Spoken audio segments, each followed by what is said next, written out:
Good, y'all? Jimmy Bones here with my thoughts on the new Spider-Man game shown from E3 2016.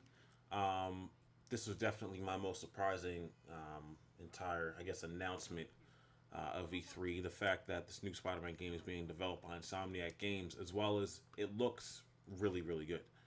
We only got like a small snippet of gameplay. It's a gameplay trailer at that for it's about a minute, right? But Insomniac Games definitely have a lot of faith in those guys, same ones that have done Sunset Overdrive, as I've previously said. Which I really dug that game. I didn't get around to finishing it, but it was definitely a great game for what it was. Didn't take itself too seriously, as really. It just sucks that we have developers and like movie studios. These developers that crank out annual games or movie time games just for a quick cash grab instead of telling the developers to put a lot of effort into the making the best product possible.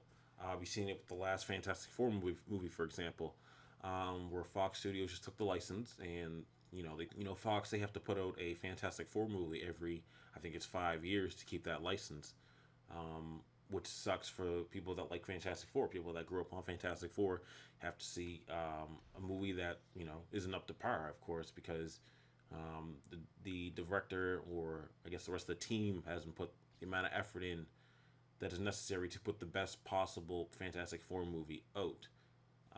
Let's go same with like movie tie-in games.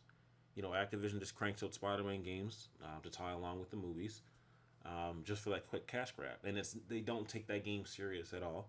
It's not the game that we should get, but in the hands of another developer such as Insomniac, I'm not sure if it's still in the hands of Activision. But if so, then that's not a good thing. I wouldn't imagine they would have the Spider-Man license in the hands of two developers.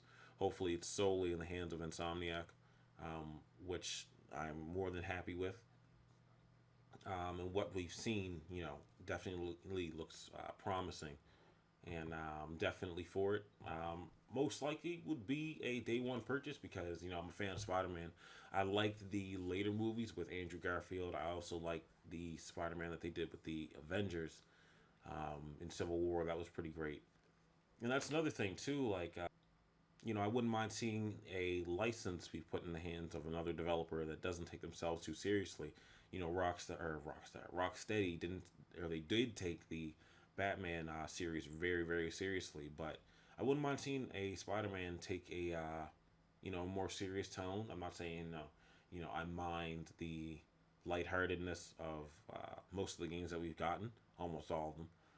But a different direction definitely would be welcomed. Um, I don't think Insomnia. I know they're not taking that direction with this one. Of course, they're the last ones to do it. But people have been saying, getting a Superman or Spider-Man game in the hands of Rocksteady would be something amazing because they're doing the best superhero games, in my opinion, right now.